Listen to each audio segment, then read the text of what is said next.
Welcome to Shardcast, the Brandon Sanderson podcast. We're a bunch of mega fans giving you the news, discussion, and of course, a whole lot of things about Brandon's works and the Cosmere.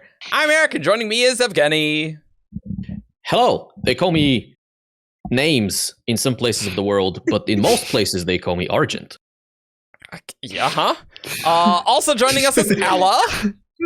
Hello. I can't really beat that intro, but yes, I am Rasarr, and I have yet another cup with me today. Excellent. Nice. I forgot Show and Tell. Show and Tell, real quick. Okay.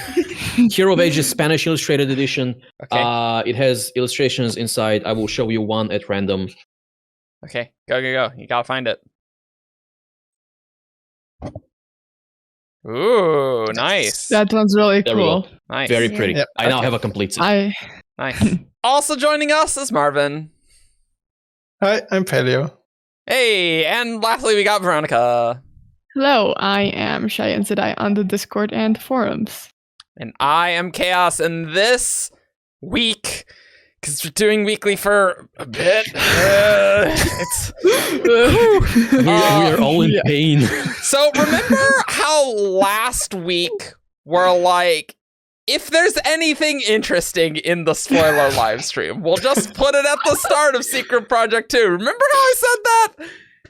Brandon talked a lot, and so we gotta...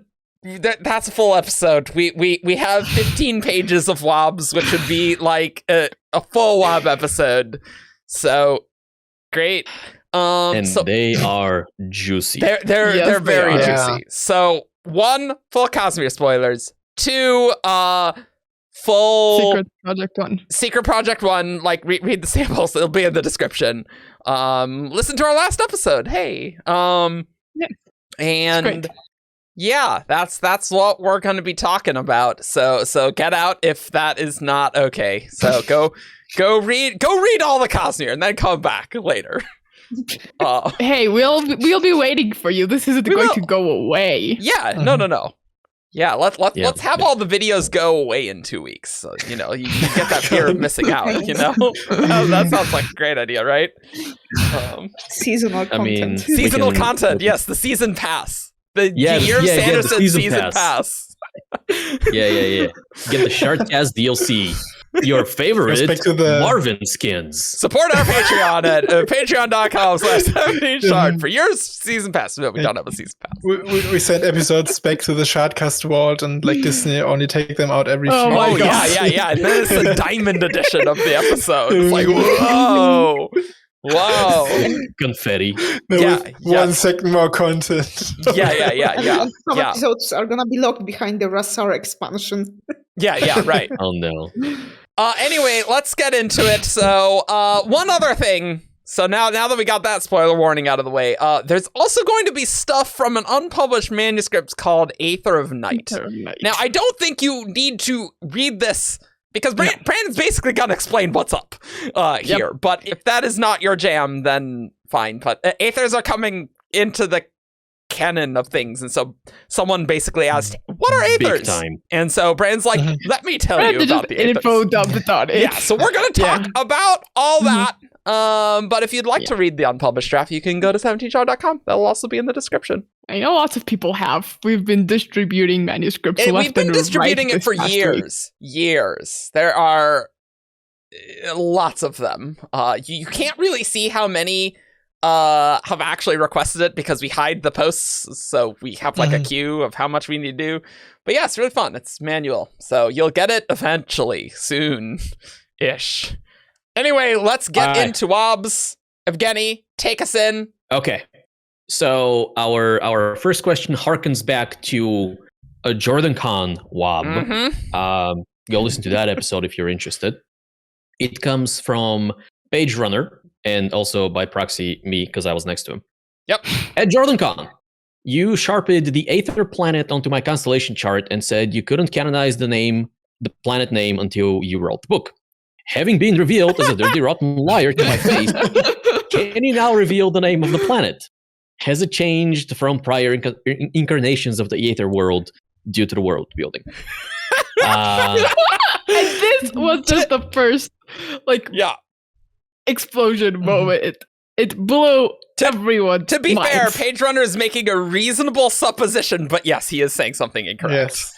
Because Yes. what Brandon And- actually said was, "Here be Aethers." Okay, Mhm. that's what it Yep. said. And to explain why he said that, he now says, "This is not the Aether planet. Haha! There are Aethers on this planet." Oh, The planet where Aethers originate is a different planet in the Cosmere. This is a unique and different strain of the Aethers that is doing something different. If you have read Aether of Night, the original Aethers still act very similar to what's in Aether of Night, but these are different. You'll see the same things like Rosite and stuff like that. You'll still see that they do the same things, but it's a different take on the same magic system. And then there's a brief aside with Isaac, who was also on the stream, where they wonder if they want to canonize the name of the planet, and they do, and they call it Lumar. yes, Brandon. Because of the moons. Yeah. Brandon thought that, are you guys going to immediately make a wiki page? But it's like, no, we don't put pre-release stuff on the Copper Mine, Yeah. so there. But as soon as this book comes out, there's going to be on the page for sure. It's the thought that counts. That's right. And yes, we did immediately go to update the wiki with that And name. it's not only the moon thing, but also the Ma from like Mare. Yes. Yes. Sea, so Mm. also very fitting for this Oh, planet. right. Yeah. Yeah. Right. Yeah. Yeah, because mad is sea in Spanish. Yeah. Yeah. Well, Mhm.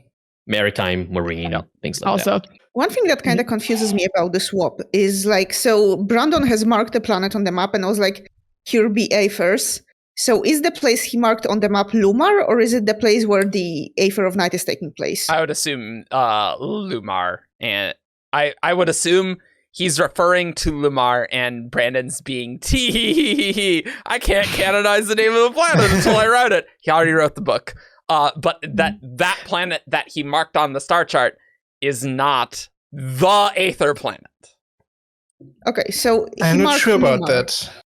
Yeah, I think I'm leaning in that direction, but I don't think it is a certain thing. Okay, that's fair. Hmm Yeah. There is some interpretation there, for sure. yeah, the crazy thing that we did know that the Aethers had like spread like throughout the Cosmere because of that Mhm. other wob from the spoiler stream, if I'm not mistaken. Yes, that's true. But the fact that this isn't the original Aether planet is really, really interesting. That Yeah. we will eventually get canonical Aether of Night, that this is not it. Different Yeah. strain. Yeah. Whatever that means. What- That's Does that the mean other it? thing I've seen a lot of people talk about. Whatever it means for an Aether to have strains. Mhm. It makes it sound like a virus. Yeah, it invokes Yeah. it invokes something viral, right? Yeah, or like What does it mean to be an organic Aether, mutation. even like in this sense? Because if it's not just these spore things, but like what is an Aether? Is it just like the spiritual ideal of whatever these spores represent? Or is There's something else? another wob further down Mhm. that we're gonna get to that touches Yeah. Very on some of shortly. that. We're gonna get a description of Aethers in just a moment. Don't you worry, everyone. Yeah. And when we Yeah. get to that, I'll just probably talk about what's in Mhm. Aether of Night and how that's Yeah. changed. Sure. But Because Veronica, it's definitely not the spores. And like another thing that was really interesting from this swap that someone who hasn't read Aether of Night or who isn't like up to date with swabs wouldn't recognize is the fact that Brandon used Rosite instead of Mhm. Amberite. Now, Amberite is one of the Aethers in the original Aether of Night, and we've seen an Amberite crystal in Oathbringer. Well, it's the one that stains Mraze's clothes, and it's also like in his collection back in Words of Radiance. And so this was very interesting. Now, Amberite's color, like, it's not amber, actually. It's actually... right? It was Yeah. Amberite and pink. Aether of Night, but it was never amber colored. Yeah, no. But it was never It's a amber good name colored. though. I like the name Amberite. That's probably Yeah, why he I kept it actually for like so it long. more than... But I do like it, the name Amberite more than Rosite. Yeah. But presumably it's the same thing. Yeah, Yeah, I so would I argue that assume Amberite and Rosite are the same things. That I mean, seems silly. presumably because it's the same naming convention and none of the other Aethers. Okay. Yeah, but if Brandon's saying you'll still see the same things like Rosite and stuff like Yeah. that, well, if Rosite's Like, because I mean, it wasn't never there. in Aether there was Verdant and Ambrite. Those are the main ones that I remember. I never read it. I've just heard this from osmosis. So so Verdant, Ambrite, Bistarin, Ferrous. Yep. Well, Midnight / Night and Luminous. Okay. So there weren't There's 12 6 of them. Right. Nope, never 12. Certainly not that's- named. Mhm. No, it's straight up not 12. Like, it has been those 6 is the only ones that existed in Eighth of Night. Brent has talked about before, like, how he added more of them and wanted to have it like 12-centric. Yeah, I think, that was more recent. Presumably after he wrote this book, because like we got these WoBs last year, like Aether things. It's like, oh, I got a big breakthrough on Aether things. Like, Yeah. whoa, I bet you did. I bet you now did. makes sense. Yeah. And as for Rosite and Amberite, I could still see Amberite becoming a thing. I would kind of hate it because the term would be overloaded. But Amberite is a pretty cool term, so I could maybe see an Amberite Aether becoming a thing that's actually amber colored. That would be Maybe. preferable if Yeah. it was actually amber colored. Why was it pink if he called it like I don't know. can't he just I have change the no color? idea. But I don't know. Color has that spiritual integrity, right? So, Let's not get into that. but maybe what we should get into is just let's just get through these first few Aether ones, because that will tell listeners a lot about what the hell's going on here. Mm-hmm. So the question is from Simon the Killer Walk. The Killer Ewok, sorry. Yeah. Right. Not the cooking implement. Slight distinction. Every walk is a killer walk if you're strong enough.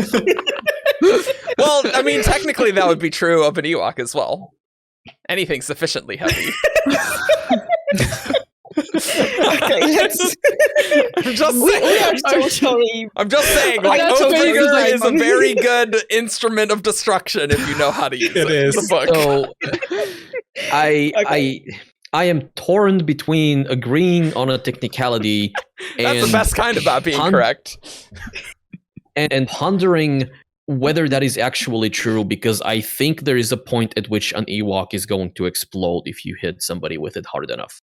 I mean, that's also deadly, potentially. Well, then you Is still it though? killed with the Ewok.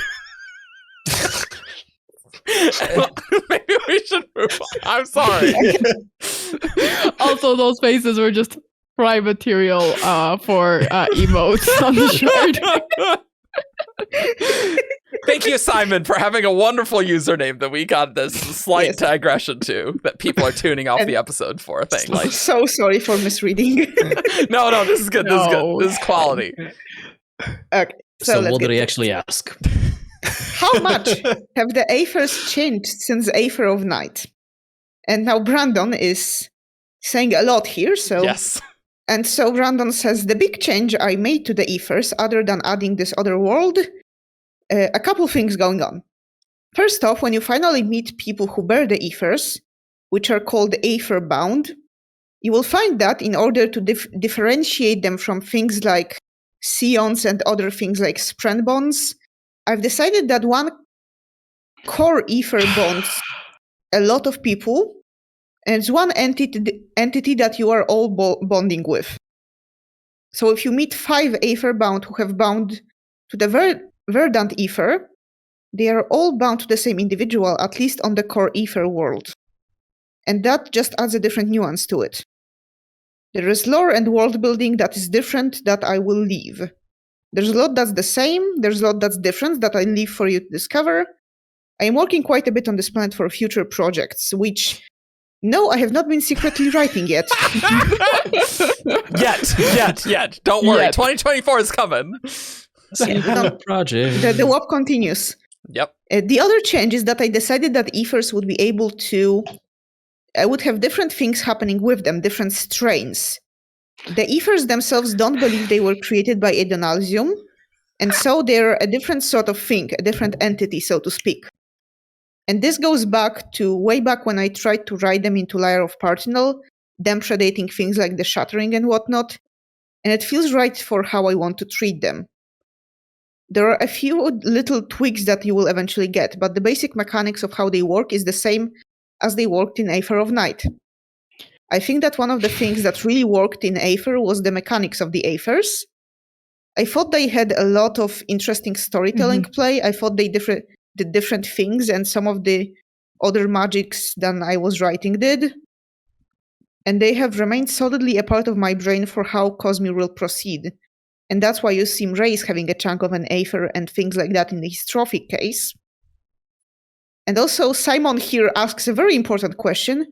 We know that there are multiple planets with Ethers, so do both of those worlds exist simultaneously? Or is this an evolution of Aether of Night's world? Varia, maybe, yeah. Varia. I forgot it was called that, but yeah. And Brandon here says that Lumar and Varia do exist simultaneously. This one came from that one. So Lumar came from Varia, whatever that means. Huh. Which Whatever. I'm reading as just the Aethers on Lumar in some way migrated from... Yeah. Mhm. Oh, okay, Aethers sure. existed Yeah. first in Aether of Night, and then... Or first between these two worlds, right? Mm. And Mhm. then they spread out. Yeah. And that tracks with the WoB from the spoiler stream, so... Yeah, so a few key things is some mechanics of Aethers that he likes that, but then just, minor lore bomb, which if you want, you can go to Discord and look at the stream. Oh, it's insane. It The was 17 crazy. shard events chat going insane as it's like, oh, they don't believe they're created by Aether. There's just messages, like so many messages. It was hilarious. It was so Yeah, good. and I'm like, okay, Hearing. let's increase the slow mode here because oh my god, it was really crazy to read. It was pretty crazy. So, just minor lore things about, magic. At least they don't think they're from Aether. So, no big deal. As you were reading this, Rasarr, I had maybe a small epiphany about the idea of strains of Aethers Okay. that I wanna float here. Okay. I wonder if Aethers are, think of them like, I don't want to say spren, but what's the term that Chris uses in Ars Arcanum for spren? Cognitive manifestations of ideas? I think. Okay, let's simplify. Think of them like splinters. Okay. So we have spren on one world, we have scions and skays in another. We have I can't think of any off the top of my head right now, but I imagine there are other worlds where beings like that exist. So that's what I'm wondering, right? So if Aethers are more of a category of creatures, beings, whatever it is that they are, in the same way that cognitive beings like spren and scions are a category of something. See, my mind went to something slightly different. So, you kind of know that the way a magic system develops, it's kind of both affected by the shard and by the planet, right? Yes. Mhm. Right. Ooh, So okay. My idea, my guess at least, is that different strains is how this entity that is a core ether interacts differently with different planets in the Cosmere. So, for example, on Varia, it looks different, but then the ethers decide to start a group project on Lumar. So, I don't know. Maybe. And okay, I am just live feed from my brain right now. That's okay. That's what this maybe- podcast is for. Because ethers predate the shattering, at least from what this WoB is implying. That does seem to be the case. Especially when they say that they were not created by Adonalsium. So what if they are trying to evolve themselves or find the perfect form for themselves by seeding different planets and seeing what comes up from mix of themselves and the planets? That's very interesting. So what I was going to touch on maybe, okay, is that in Aether of Night, the way you get an Aether is, at least for Verdant and Emberite, I have no idea anymore how it worked for the others, is that basically you have an Aether and you sort of split it. Or you, for the Verdant one you take a cutting of it, more or less, like as you would from a tree or a plant, and then transplant it to another person. So I wonder whether Brandon toyed further with this idea and sort of made that the core Aethers would sort of split off something from them, and sort of like an avatar, or sort of like Sleepless maybe, would send it to another planet to, as Ayla was saying, maybe like evolve there and just find its own way. So that's what I had in my mind, inspired by like Aether of Night and an evolution of that.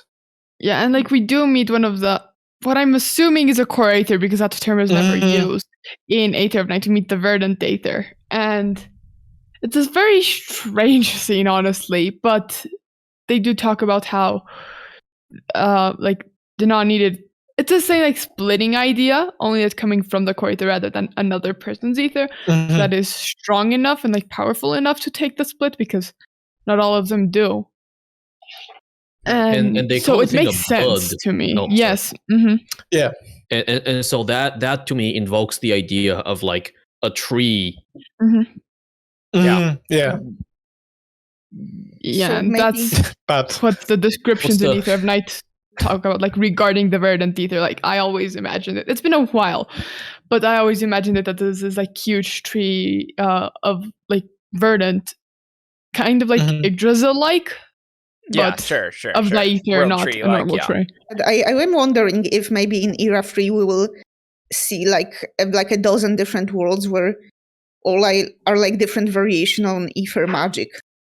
Like on every planet they go to, maybe always Verdant always has to do something with growing vines, but like on this planet a person can grow them, and on that planet you pour a glass of water and they grow on their own, and so on. Yeah.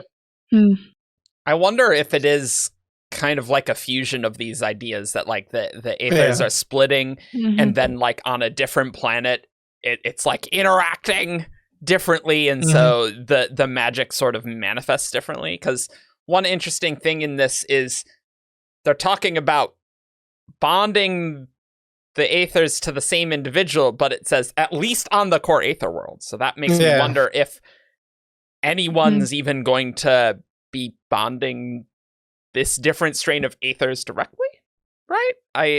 This almost implies no. Said that I think there was a WoB that also implied that's no, at least in Tress, that we won't see much of the magic side, but more of the Aethers in terms of world building. Sure. And one other comment, it is that the Aethers say they don't believe they're created by Adonalsium, not whether that is factual or not. I wanted to make that distinction. It seems like they do predate the shattering, but they don't believe that they were created by Adonalsium. Yeah. So it hard to necessarily say, but wow, that's spicy WoBs, and I can't even put a clickbait thing in the title to avoid spoilers. So you're welcome. I'm taking the hit on analytics just for you. Another interesting thing is how Brandon said that the main mechanics will stay the same, which like to me is interesting, especially because like Penny reminded me of this like with his rundown, is how the Aethers and like the two groups of them, which one is like the Chaos group, that's Bestar and Amberite and the Night, and the other is like the Order group, which is Ferrous, Verdant, and Illuminous. Oh, right, because there was this whole like almost ruin preservation dichotomy there. Yeah, to the proto-ruin and proto-preservation shards, which, I mean, ruin and preservation and now are Scadrial and whatnot.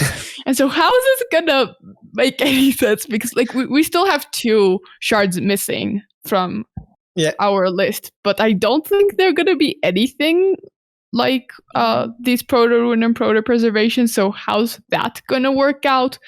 And in terms of Aether mechanics, because like for example, you could bond 2 Aethers. So Wrath, the character, bonded both Amberite and Night, and Night strengthened his Amberite, but they have to be from the same group. Oh, great. So there's this whole interaction. Like, how is that gonna work now?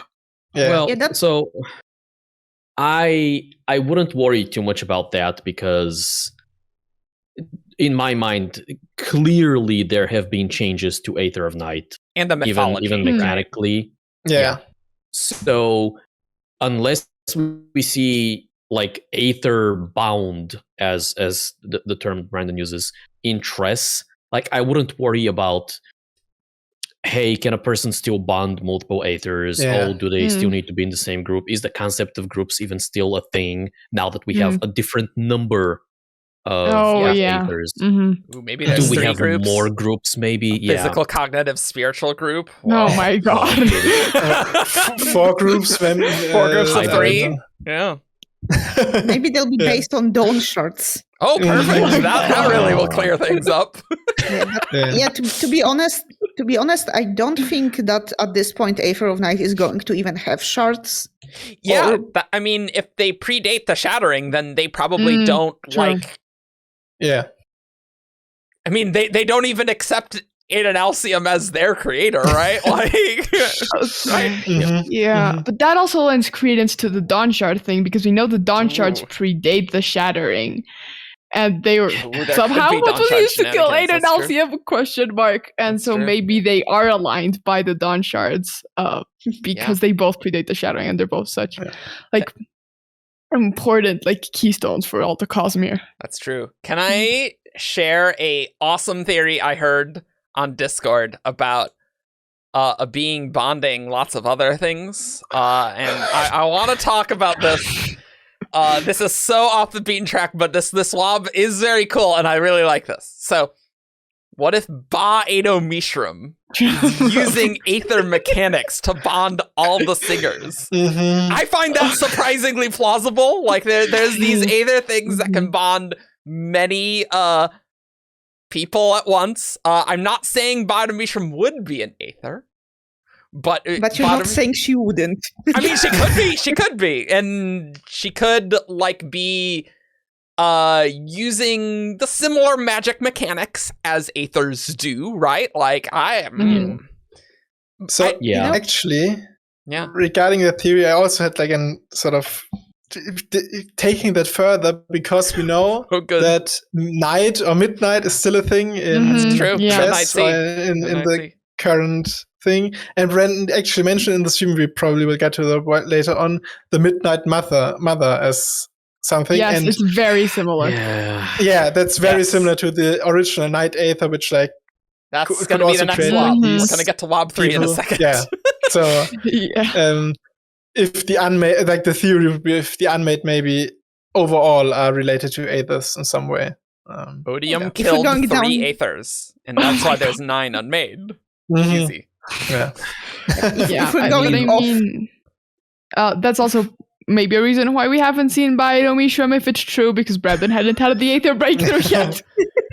I mean, she's also not being critically important to the story right now. How dare you, Evgeni, say such a thing? Yeah. Okay, you go to that illustration again. Yeah. Maybe we should just read the next WoB, just because then we get the 3 Aether WoBs, and then we can just Moving on after that long one to another long one. Great. I think these are the longest ones. These are the longest. Yeah, they are. Much like the previews to Brandon's secret project. These WoBs just keep getting longer and longer. Yes, because Brandon is going to. Apparently, the previews do get longer and longer for each one. I mean, we already saw that with Secrets Project 2, which had 6 chapters rather than 5. So, all right, Marvin. Anyway, take us away. Lumar. I'm going to take you to Sapphire Bombay. That sounds tasty. Anyway, so they ask that they are new to the I'm new to the concept of Aethers, and they understand that they may have been introduced in the story. Can you please provide a broad overview of what the Aethers are and the role they play in the Cosmere? Trish Branson answered, sure, and a currently not canon, but very close to canon book I wrote right before I wrote. There's like an era of semi-canon books I wrote. Elantris, Dragonsteel, Aether of Night, and White Sand. And these are the 4 big Cosmere books I wrote before I got published. I guess Wrath King's Prime is in there too, and so we have slowly been canonizing versions of those worlds in the Cosmere. White Sand, we were we were able to take almost 1-to-1 straight across with some tweaks and bring it into the modern Cosmere, because it was designed for the Cosmere, is where it's at. Elantris obviously got published in that form, and there are a couple of them left. One of them is Dragonsteel, which is Hoyt's origin story, and the story of the Shattering that will eventually be written. And the other big one during that era that I wrote is a book called Aether of Night, which kind of pioneered that idea for me of the bond between a sapient piece of magic and a person. And what would happen in Aether of Night is that people would bond to a piece of some kind of primal substance and would bind into their hand. And then that would be a sapient thing that they could interact with. And then they could produce that Aether. Like if it was vines, they're able to produce from their hand an explosion of vines and do cool things with that. That was the core of their abilities. There was one rogue Aether called the Aether of Night, which was doing weird things that are very similar to what's happening with the Midnight Mother and Rasarr. There was a story there. The story is okay. It's not that okay. It's too decent. That is Marvin's commentary, not Brandon's. That's my commentary, yeah. Anyway, it's two decent stories that don't weave together very well. It's the big problem with Aether of Night. It's as good as other books that I wrote during that era. Not quite as good as Way of Kings Prime or Elantris, maybe equivalent in quality to White Sand or Dragonsteel. And we let people read this one. It goes on about how you can get it from us. 70joe.com. Yes, which just that a whole lot of people our way. Immediately. It's really crazy. Yeah. Immediately. And they will eventually release it probably as Aether of Night Prime, or maybe Prime, and it depends if he names the new book Aether of Night. But basically, this is how they function. Very similar to the bond between Spren and a person on Rasarr, but with a different way of accessing their magic. Those are the Aethers. And so, since I knew I was eventually going to be bring them in, because that magic system works, I have been foreshadowing it for quite a while. Like I said, Mraze has some chunk of Aether, and we have people mention the Aethers and things like that. They are part of the Cosmere. You will eventually get some books that really dig into what the Aethers are and how they work. Okay, 30 minutes into the show, there's you a now know what Aethers are, lot so of great. this. Yep. Fantastic. At least as much as we do. Yeah. I mean, this is clearly Brandon. I want to tell you about these things. Yep. Mm-hmm. I do want to tackle one thing that is I think relatively minor in the grand scope of things, Yes. but is something that we've been unclear about, and that is the idea of what is an Aether. Yeah. And I think the way I am beginning to think of Aethers is like elements, like substances. Mhm. So if you just replace the word Aether with element or base element or whatever, I think it's starting to make more sense, right? But it's also like So- sapient. So it's like a sapient yes. personification of that element in a sense. Yeah. Mhm. So in Earth mythology, there are often personifications of elements, and oftentimes there are deities associated with that. So like you have a Mhm. fire god, for Sure, example. right. And Mhm. all fire is part of the fire god, and the fire god is obviously sapient and Sure. things like that. Right. So when Brandon says that Mraze has a chunk of an Aether, that checks, right? So, and it doesn't matter if it's a spore or the things that comes out of a spore. Now, Mraze doesn't have Verdant, Yeah. right? He has Mhm. No, he has Uh, amberite / amberite, rosite. yeah. It's a crystal, like a rose crystal. Yeah.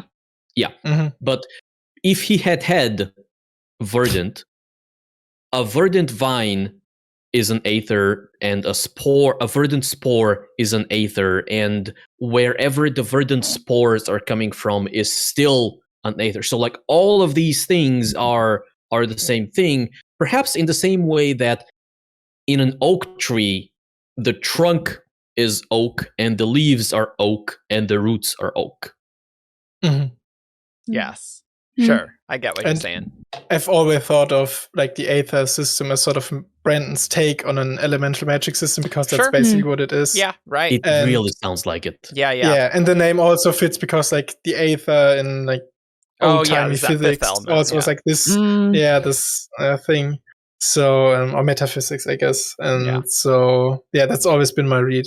And then if we get back to that early idea of maybe grouping them, I could really see that being a dawn shard thing, maybe even where like different dawn shards are more closely associated with one of these elements because, I don't know, Verdant is all about change or whatever, if you will. So because you grow Sure. stuff, so you could group it with the change dawn shard. Sure. Yeah. Great. So Yeah. maybe that is some way of how those elements came to be because they, in some form, personify the dawn shard that they correlate Yeah. with. Yeah, and Maybe. that Speaking particular idea tracks with me because of like this group I've been talking about, and I was like going back to the list.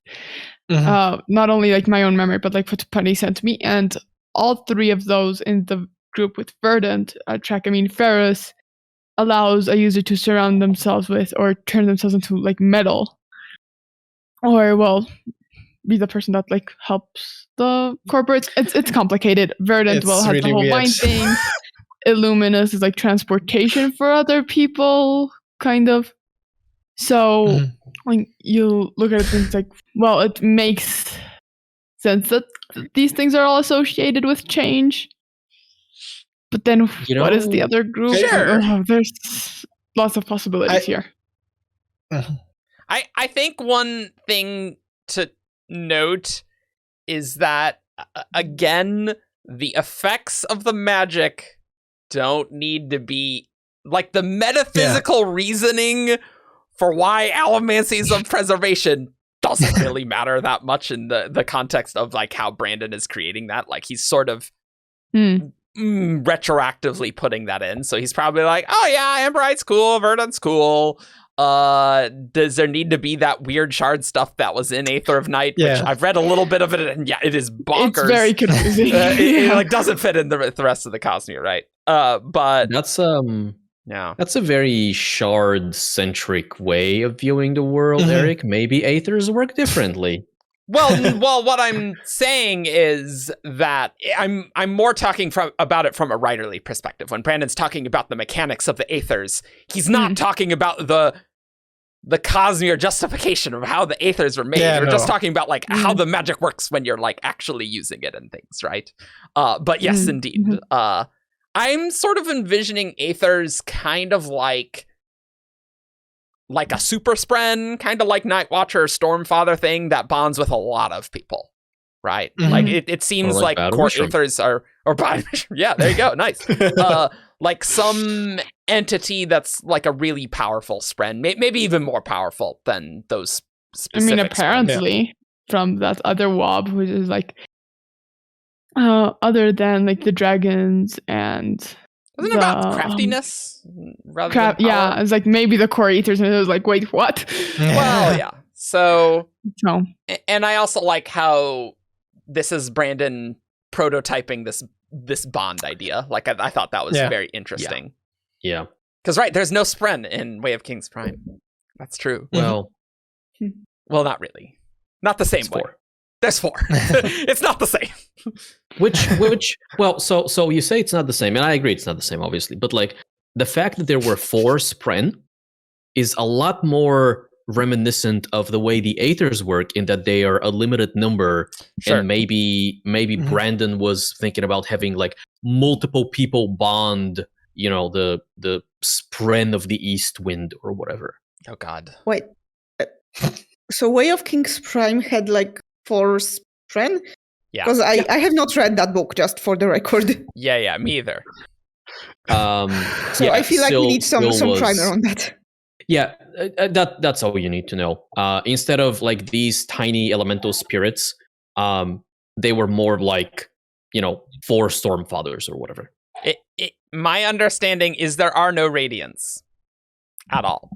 Those don't exist in Way of Kings Prime. So that's kind of a they're change. Really different. Yeah. We do need to stay a little bit more on track though. We can't go into Way of Kings. Yeah. So there's one last, 2 things I want to touch on here. One of them is important, the other one is. Okay. The not important one is to build off Marvin's idea with the Dawn Shards.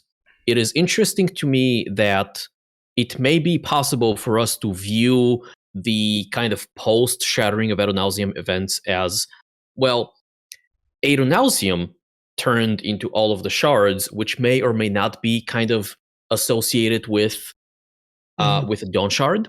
That might parallel a similar associations where the Aethers are also associated with a specific Dawn. And so we have this timeline of events where we have Dawn Shards and we have Aethers associated with maybe those Dawn Shards. And then the shattering happens, and now the shards are also associated with those Dawn Shards. And so like the Dawn Shards are the crux of everything, really. Possible. And now we observe convergent evolution between the two branches. There's so much to talk something about like with that. like the Aethers not believing they're from Adonalsium, but I don't know if we need to get into all the implications of that statement right here. I think that's a very long and very That's like a topic. If you speculative want to look conversation. at that, just go to the Secret Project channel on the Shard, and we'll also the events channel when that swap happened. We'll do Because an it was episode in everybody losing their 2023. minds. Yeah, So I mean, when we I think actually that's understand what this means, we'll do an episode. But fair. right now, it's really hard. I mean, that's never stopped us before, but we'll wait till Tress comes out. At least probably. when we get the full book. Yeah. So the second thing that I think is important to talk about is Brandon's explicit mention of the Midnight Mother. Yes. Yeah. So there are yeah. two ways to read that, I think. One of them is we're just looking at similar effects, right? Sure, You right. can Different create illusion light. magic. Yeah. Yeah. The other one, which is the spicy interpretation, is that there is something in the Midnight Mother that evokes Aethers, whether it is in ways similar to Eric's idea, where Baru Mishram maybe does similar, maybe achieves similar effects, but with different Means. means, or whether this is straight up, hey, I took the Midnight Aether out of Aether of Night and plopped it on Rasarr because I like It's cool. cannibalizing my old books. What are the 10 deaths? I want to know. We'll do Oh 10 my deaths God. episode. One of these decades. We have one of them. One. So I wanted to talk a bit about like what is the Aether of Night in Aether of Okay, Night. yeah, sure. So Sure. this is gonna get complicated. So I'm just gonna be paraphrasing what Punny said here because I don't remember half of this except the actual mechanics of the Aether. Just so there's decay and formation for like proto-ruin and proto-preservation. And there's a split in proto-preservation of chaos and order. Maybe it's weird. Even Putty acknowledges it's weird. And so the Aethers come from the chaos order split, right? Okay. And there's a whole bunch of like history there that isn't important. Okay. But None of that is canon. it's complicated. Eventually, the Night and Illuminous Aethers like come into being, separate from Verdant, Amberite, Bestarian, and Ferris, and so that's why they're so strange and kind of OP, honestly. And so we get a similar like Mistborn situation with one person imprisoning the other and like canceling each other out. Anyway, Wonder where he got those ideas. yeah, and so that causes some strange interactions with the Aethers. But basically, what happened there is that so we get Night / the Midnight Aether and Illuminous. And so Night is chaos in its purest form. Not chaos, Eric, but chaos. This split. And Coming to you live, the Midnight Aether Hey, himself. what's up? I'm more of a Bad Mishram guy, personally. Okay. basically observes like this kind of like shard pool-ish thing that looks more like the Midnight doesn't. And it allows teleporting yourself and anything you're holding on to, including other people, and also allows the creation of constructs controlled mentally that are basically Midnight essence. Okay. So that's what Brandon is talking about there. And then Illuminous is just like teleportation for like other people, which is weirdly imbalanced, but probably there's more things we don't know. Yeah, and so it's very strange. You can ask Punny about this. Punny knows this better than I do. Yep. Like, even like as I was like originally reading the book, Luminous and Night are just weird, just plain weird. They are very different from the other Aethers. We have this like Midnight Essence-y thing, and this like proto shard pool that's more Midnight Essence than a normal shard pool. And so it's confusing, but that's where the comparison that comes from that Brandon did. And so we don't know if he's just plopping the idea on Rasarr or if it has to do. But it makes me wonder, because Brandon did mention that the magic system worked on him for Aethers, like what they were doing. So to bring this back to the topic of the actual like Tress Secret Project 1. Maybe, yeah. Because we know that Tress has a sorceress who lives on the Midnight Sea. So I do wonder because why is she called a sorceress? If we're not going to see much in the way of like Aether-bound people. So what if the way the Midnight Aether works on Lumar is that if you get water on it, then it like spawns shadow monsters. Okay. So maybe this is why it's dangerous to go there, and maybe this is how the sorceress functions. Maybe she like figured out how to control the shadow Aether monsters. And that's She's just running around with a watering can. Yeah, because like what that makes me think was like maybe she's found a way. I don't know how this works world hopping wise, but we know the reality we're here, so it is possible to world hop. Maybe she bonded the Night Aether from the original Aether planet and then came back here, and maybe that's how she's controlling this strain of night. I don't know. Oh, maybe. So in other words, she might be an Aether bound to the core Midnight Aether or something like that. Oh, okay. If I am getting my terminology from the WoBs correct. Wow, we're Yeah, so so deep in wild. the rabbit hole here. Or It's a complete crackpot. She is the Midnight Mother who It's just has been played it's just way in the Shapiro. past. That would be pretty awesome, I gotta say. It would. not impossible. No, it really They is. gotta be Also- unmade from someone, so Yeah. or something. Hey, maybe the book ends with just Reyes just popping into Lumar and kidnapping her. Oh yeah. What's up? Okay. The idea of a sea made of monsters, not a sea filled with monsters, but a sea made of monsters is Nope. Very cool. You bring a bucket of dark night spores, pour a bottle of water, and you have a pocket army. Oh There my you go. god. Nice. Let's go into the rest of these words of Brandon, and we are going to be going significantly faster through the rest of these because we just did the spicy ones.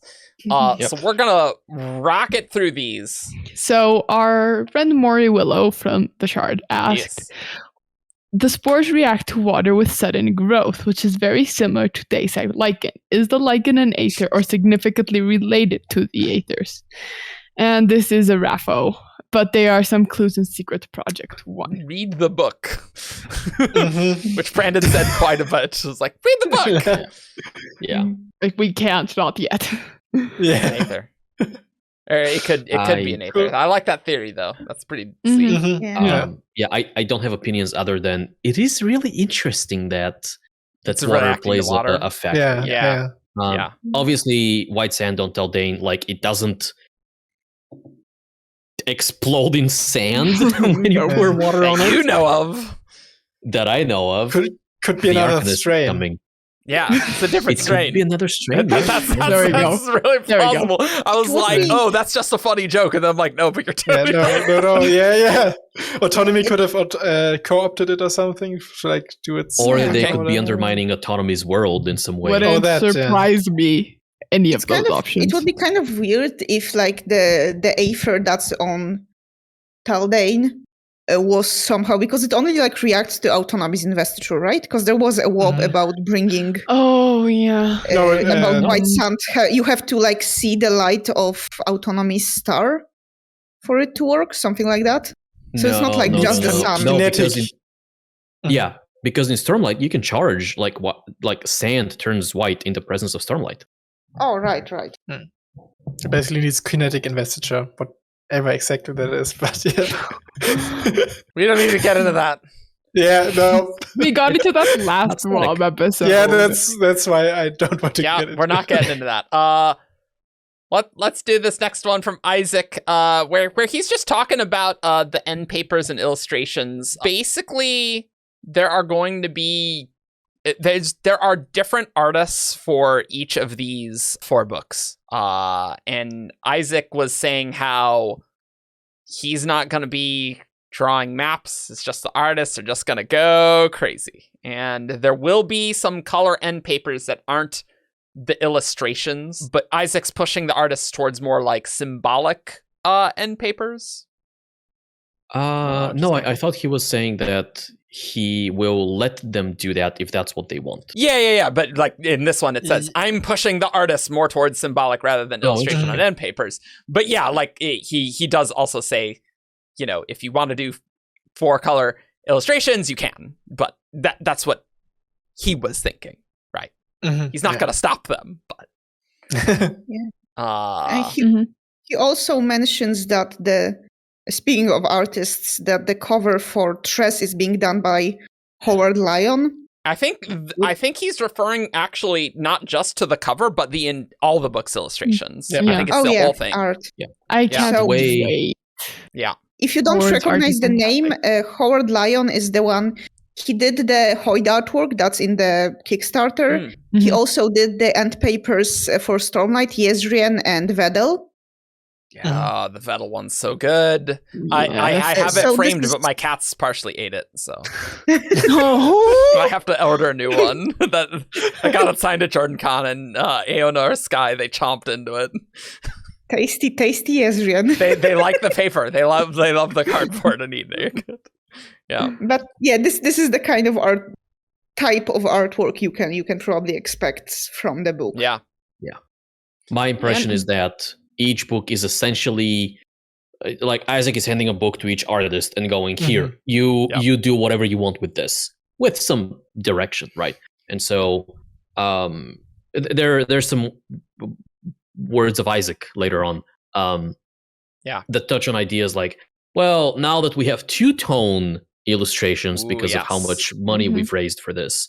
Let's actually just blab about that briefly, because basically they, instead of stretch goals, they're just saying, well, we made so much money so we can make the books better. So we're not, there's not really a stretch goal. Reverse stretch goals. And so they're going to do the thing like they did in some of the leather bounds, where they have like a second color in addition to black. And I got to say, on the Way of Kings leather bounds and the Warbreaker one, like the beautiful drop caps are in the purple. Oh, it's tight. It's really good. I can't wait. So having those be on the 4 books, it's really nice. Oh yeah. And so this is the bit that I'm most excited about. Even though we are getting probably 4 full color illustrations in each book, if artists want to like just do a 2-tone thing, like if you own a Way of Kings leatherbound, or you've seen one, you know that there are several illustrations in there that are 2-tone, right? Like the end of the part ones? Yeah. Shallan drawing Taravangian with Yasna kind of behind him. There's Dalinar catching the claw of the Chasm Fiend, these things. There's Bridge 4-1. Yeah, so like if any of the artists want to do one of those or multiple of those, this is now like it's very easy for them to do, because the books are already they get a second color to be 2-tone. Yeah, makes the books more expensive, but they're like, well, with the amount of money we have, we can just make the books better. They're like, okay, that's a great use for extra money. I think just making the books better. I love it. Yeah. I'm very excited for these hardcovers. Same. Honestly, it's gonna be pretty all great. These updates convinced me, and even before getting the previews for the other 2, that I'm gonna do the best I can to get the physical versions of these, because Yeah. It's too expensive. Okay. Yeah, the numbers for shipping to Europe are Yeah. just... Yeah, thank God I have someone in the US that can help me with that. That does help. So it happens that I am the page runner stand-in for this episode because the next podcast from him. Maybe I need to be like grumpier and saltier. Yeah. Sure. The gist of this one, because I don't want to read all of it, is that he was interested in whether we're going to get an updated constellation map, right, or star charts for these worlds, and the answer is a big maybe. The takeaways from this are Isaac actually has a 3D model of the Cosmere. Okay. With all of the stars and planets, and a lot of them are unnamed. Obviously, things like Rasarr and Scadrial are named, and so whenever they need to, so sometimes they can just go to the 3D model and like pick a star and pick a planet and go, okay, well, the story takes place here. And other times, Brandon just writes a story, and Isaac kind of needs to either find a place for that to happen, or they need to update the 3D model with the new star and the new system and the new planet to make the constellations work. Wow. What a job. Here, Isaac. How many stars are in the Cosmere? You figure it out. Build me a star cluster and make the constellations work so that this one kind of looks like a shard bearer who is pointing a sword at a dragon. Oh, yikes. And please also make the orbital mechanics for Rorschach. Yeah. Oh, yeah. I'm sure he's on it. Yeah. Our guy Isaac on the case on the physics. And so we might get those in Arcanum Unbounded 2 if that ever happens. Oh, also the Kickstarter illustration for Hoyt has some other stars. Then, so he says, "Oh yeah, the new stars that aren't the in background there. Okay. Some stars. The new ones aren't in there yet, but someone, I think maybe Gracie on the shard. Maybe Gracie moved. I think it was her. Yeah.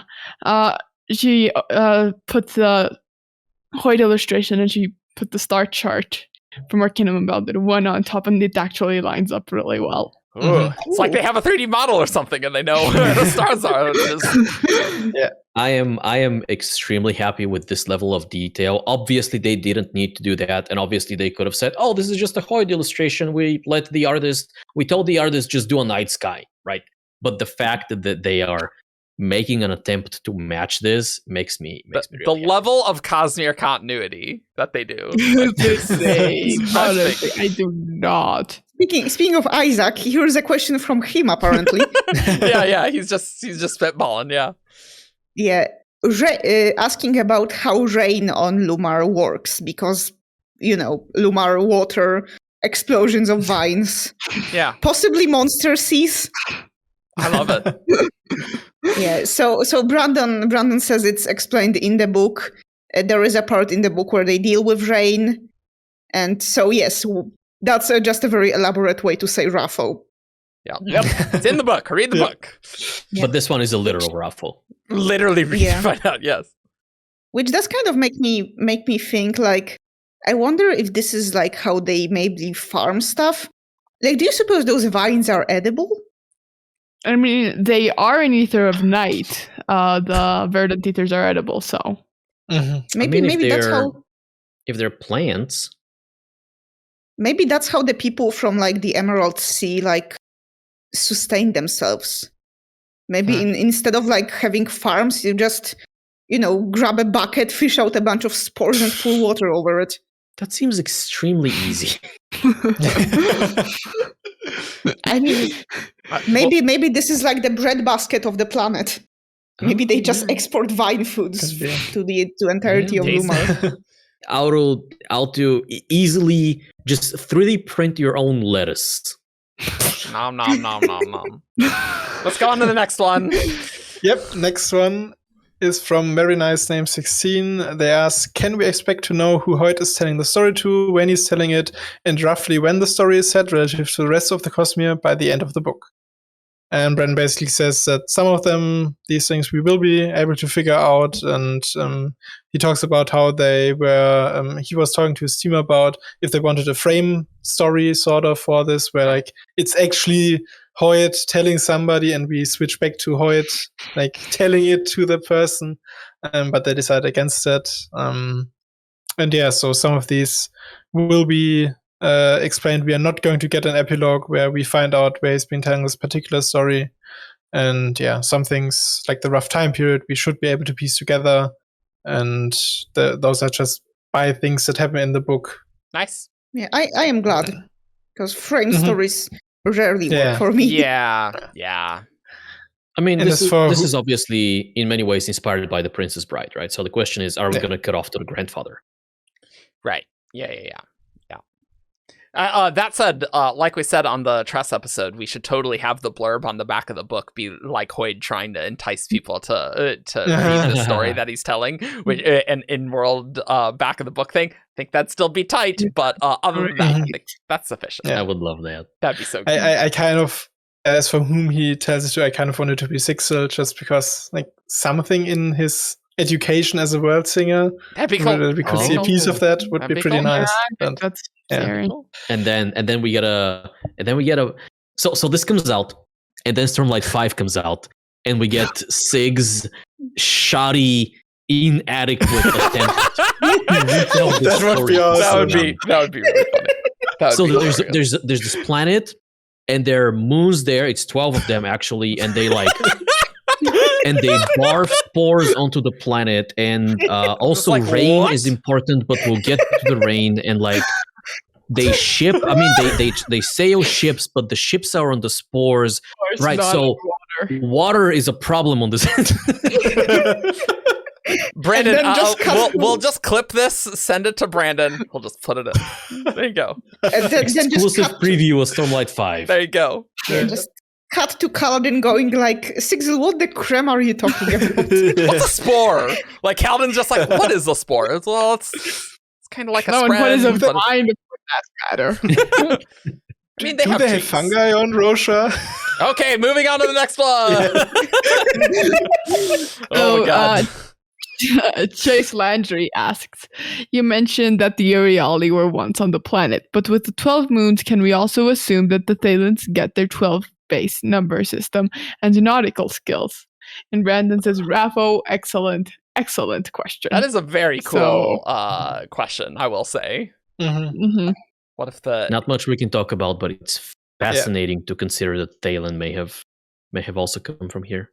I just love that the Euryali are moving through the Cosmere, and I feel like eventually we're going to get to know what all the lands are, you know? Hopefully. I hope Eventually. Yeah. I'm telling you, maybe all the free Cosmere secret projects will have just random references to the Euryali. That'd be pretty funny. It's actually 3 of the lands. The 3 lands. It's the year of the Eerie. That's what it really is. It's the Eerie of Sanderson. All right, next one. Pretty irritating. Okay. Panhead Bolt asks, is Hoyd telling the story interrupted, or their interruptions being edited out? Brandon, there are interruptions being edited out because it'd be about 25 hours of him talking. Imagine this across the course of several days. That's what I think it'd probably be. Maybe not 25. It'd be like 12 or 15 hours for a 100,000 word book. I mean, you know how long the audiobooks are, so that makes sense. And 12 or 15 hours is a lot, even for Hoyd. I think that there are interruptions, at least breaks and things like that. Yep. Sounds Neat. Interesting. Yeah. Not amazing. Yeah. Like, these are Then great we questions. move on. The questions on the stream are really good, I feel. Yeah. I'm enjoying this Reddit AMA format where like we Yes, are actually same. getting things that people want to get. Well, like 10 of them, and then a lot of chat questions, but hey. You know. Well, yes. I mean, there's no but problem with it's- chat interaction here. That's not a problem. It's better than getting the same writing questions we've been getting for the past 15 years every time. That's fine. That's fine. Captain M transitions us off into the next question, which is, how far apart on the timeline are the events of Tress of the Emerald Sea and Hoyd retelling of them? And also asks about relative to other Cosmere works. So Hoyt is telling the story within years or decades of the events of the story itself, not within centuries. As to where it falls in the Cosmere timeline, you figure it out. So that makes me seem like it's not Sigzil, but like maybe Hoyt told Yeah. Sigzil the story later. Like Hoyt can retell stories, like that's fine, Yeah. right? Because I mean, I feel he- like the Iriali, like that's like Yeah. thousands of years ago, right? So Oh, it's pretty yeah. early. Mhm. Although Well, we the know- Iriali are like they have left some time ago in Tress as well. Yeah. So like how So long it's ago that pretty was? early, I think. Like 300 years, I think was. It was A 300 Yeah, a years. few Yeah, dozen we flew centuries around is what I last have week. in my head, yeah. Yeah, like we're talking about like centuries, not millennia. Yeah. Yeah, So I this just would- don't think it's Sigzil talking. Yeah. Yeah. He's not talking to Sigzil. Would also make it unlikely for the sorceress to be the Midnight Mother, so if it was Sigzil. Oh yeah, we gotta fit that somehow. Yeah.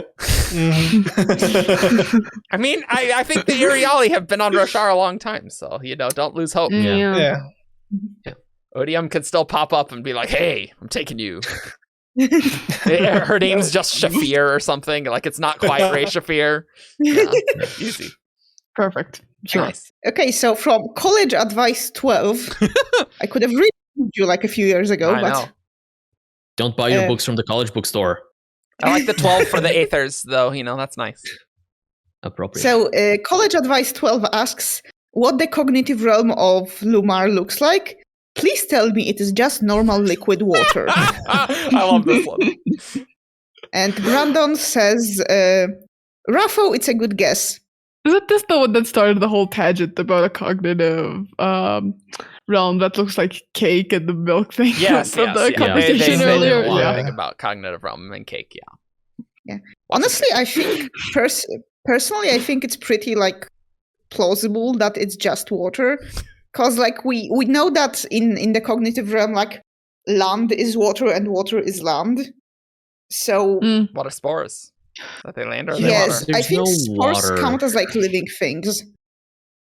So I think since unless we have like lakes on some of the islands, then I don't think there's like water underneath the spore oceans because it would all have already like transformed into spore produce. Okay, now I kind of need the OD cereal box Yeah, that Heather leaked. Yeah. Yeah. I need that, but spore produce. Spore produce. Nice. Get on it. Not Get on, Heather. GMO-free spore Please, grown love you. foods. Yeah. Come to the Okay. Verdancy. Get your spore produce here. Next question. Yep. So Pandromeda. great Excellent name, username. Pandromeda. That's a correct. 10 out of 10 Yeah. username right there. And also a fairly, I think, recent Mhm. joinee Yes. to the Discord. Yes, that's true. Welcome. Seeing you around. Yeah. So Yes. hi. Thanks for joining Hi. us. 10 out of 10 username. And thanks for the question, which was, are all 12 moons orbiting the planet's equator, or are they spread out across the planet, perhaps arranged like the vertices of a D20? And Brandon says that I imagine it's more like the vertices of the D20. Good question. Now I will put the asterisk on this, that we just got our work back from our scientists who are trying to figure out how to make this impossible for me. So I haven't put that in the book yet. I haven't even read what they came up with yet, because I'm just digging into revising this one. They could have something to say about this, but I've imagined it like the vertices of a D20 or a D12, since it's 12. But so a D20 has 12 vertices and 20 faces, so it would be a D20. If you Brandon's wanted not a to go math with the person. yeah, so just for anybody who was wondering, it's a D20 in this case. If Yeah, so I apparently am getting all the Raffos. Yeah, have so, fun. Asmodeus9 asked, in this book, there is a mention of a certain people that disappeared. The Iriali. Yeah. We have seen them elsewhere. Were they here before, or will they come after? Basically, is this before Stormlight, after Stormlight? Okay. And obviously it's a Raffo, but he says good question. I think it's got to be before. I think Yeah. it's gotta Yeah. be before. yeah, I don't Yeah, know. unless there are like multiple groups of Iriali moving about, which please no, this is going to hurt my Please brain. no, yes. I High don't five on think that. so, Yeah, no. screw that. Then I think like the Iriali being around on Lumar, I keep trying to call it Tress World. I'm sorry. Iriali being on Lumar would kind of spoil, I guess, that they survive Stormlight, at least in some capacity. Mhm. I think if Rasarr blows up, we could be looking at far future Cosmere. Yeah, That is true. I guess I'm thinking of it from the writerly perspective of like, well, we know that Iriali have been to other places, so write Mhm. about one of those places that they've been, right? Yeah. I We realize also know that is an they believe assumption. they will go to other places. Well, that's true. I'm just, I think it's before. This is an interesting question, but I think it's gonna be a long time ago. And Yeah, not in and the it's future. I not hope Yeah. it's like gonna be. we can really extrapolate from technology levels because that's just different on every Yeah, planet, depending on exactly. magic, depending on Yeah. well, things like the desolations that messed with everything, things like the Lord Ruler that messed with everything. The Aethers We needed can't time to make extrapolate this from new that. strain, so maybe it's in the far future. That's actually Besides- plausible, though. That's- It is. But they also Besides- had a lot of Ella? time already.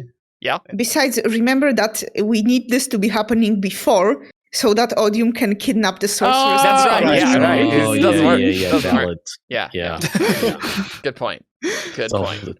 Hannah asks, is there a connection between spores and silver and shades and silver? Brandon, yes, that is a good question to ask. There is indeed a connection. Yeah, I bet Now- there is. He's intentionally Is- putting silver there, for sure. Yeah. Yeah, but also we know that Brandon has said, well, everything is connected in the Cosmere, so Yeah. there's that. Yeah, but he's like, yeah, this is more explicit. way too direct. This is Yeah. more explicit. And just from the tone of the way he answered that, this feels like there is a notable, significant mechanical connection Yeah, between these. right. things. Should Uh, I bring back question? my theory from last week? Yeah. So I don't I know don't what know if that we is. need to recount it. Res- I think yeah, that would if take you- too long. So if you want to know Rasarr's theory, go watch our Yes. Trust Reactions episode. Well, Yes. the one for the previews. Yes. And it's a great theory. And it's It's a- very, very interesting. The Threnodites came from here. That's basically Mhm. the theory. Yep. And I do want to know Yes. from those of you who have read Aether of Night, is Is- silver Silver in there. I don't remember. Yeah. I'll No. look it up and can- then I'll answer that. Can you give me Yeah. just a Sorry. second and I can control up silver real quick?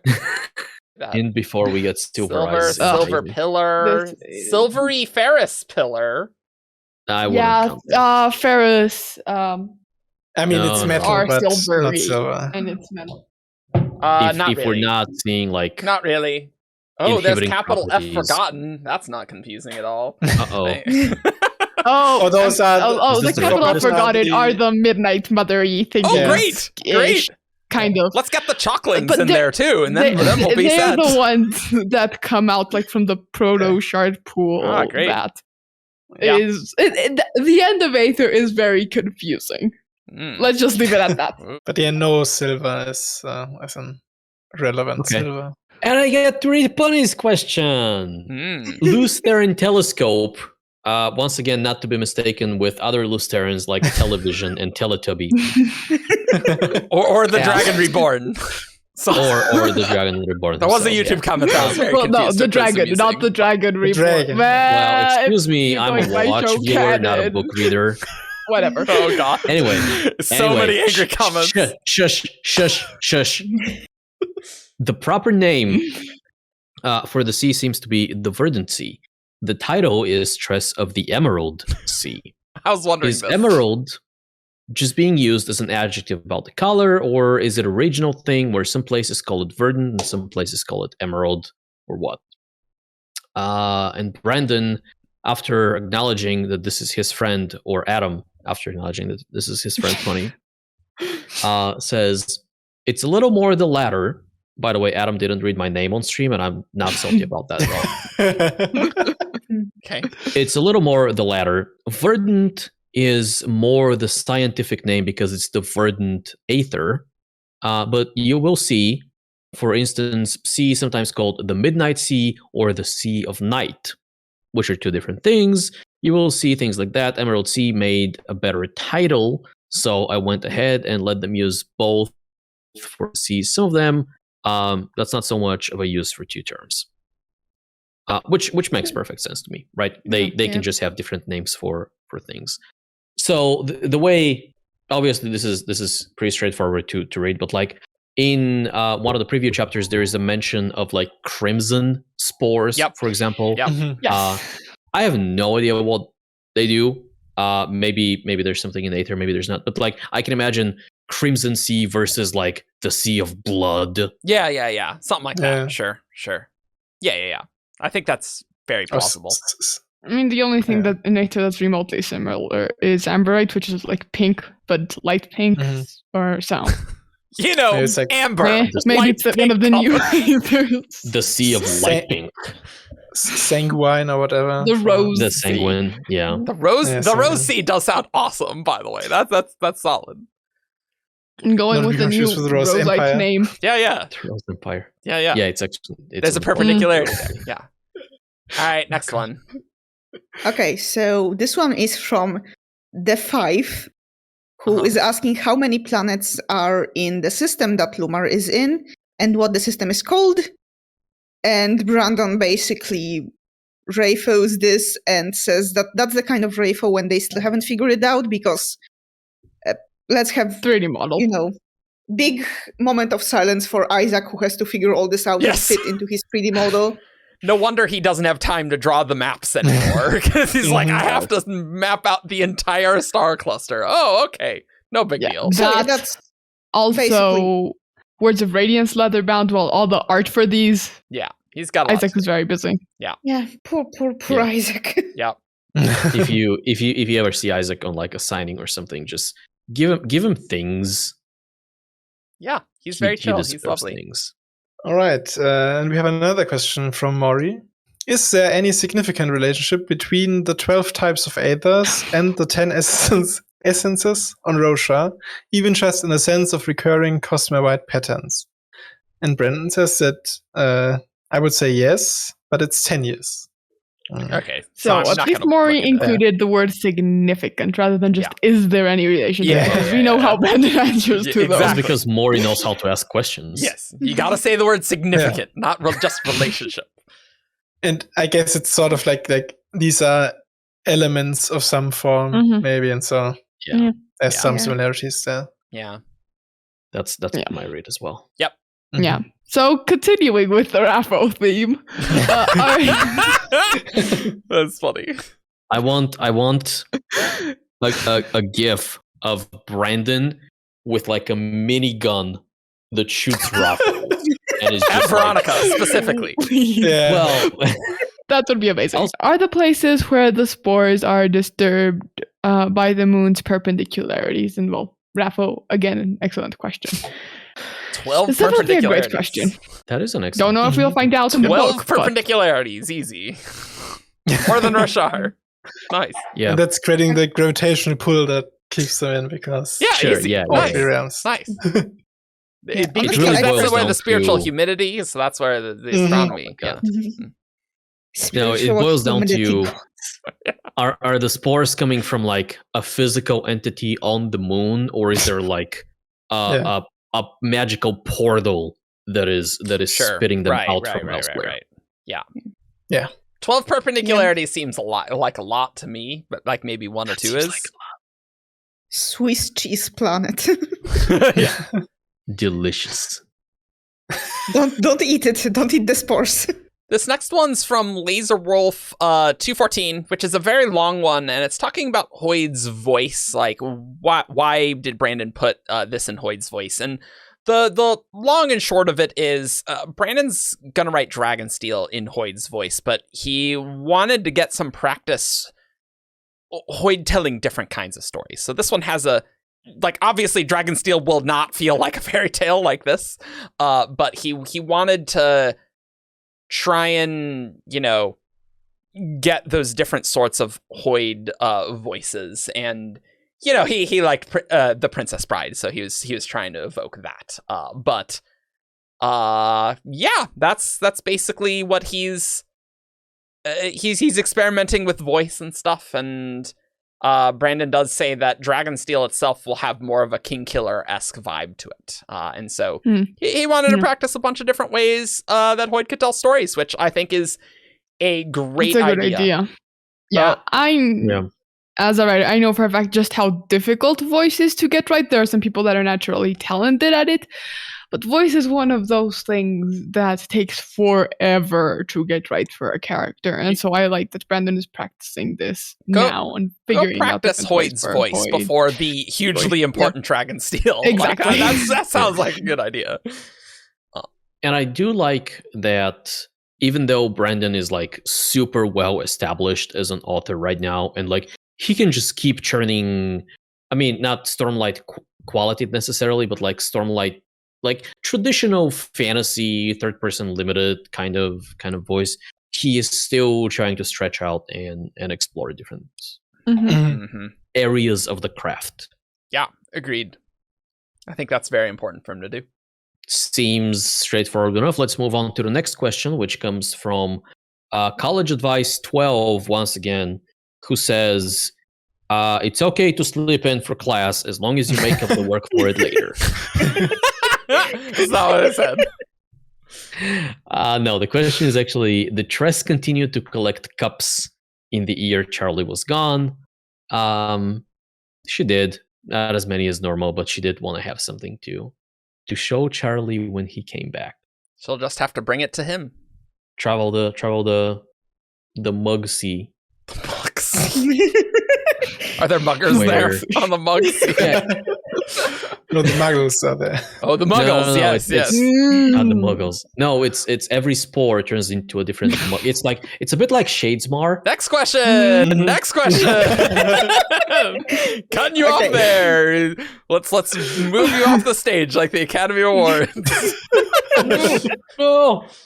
Okay, so this next one is from Travis Gafford, who is asking, given that you wrote those concurrently with other novels that don't have the same tone, was it ever jarring switching between the novels? Oh, this is good. And to paraphrase Brandon's answer, because it's another lengthy one, basically not really, because he would write Tress like in bits and pieces at night while doing a lot more complex things with the regular books, so they didn't quite mix up together the same way. And also interesting thing he adds is that as those secret projects go on, they become more serious and more Cosmere involved in tone. So like 1 is this whimsical fairy tale, the secret project 2 is also, more lighthearted, and then 3 gets more Cosmere involved, and 4 is even more. Like, we know there is a character we know in Secret Project 4, so obviously it's the most Cosmere involved of the 4. I like Brandon's line at the end, where he's just like, whereas 4, I think you'll be like, oh, this is what we're doing.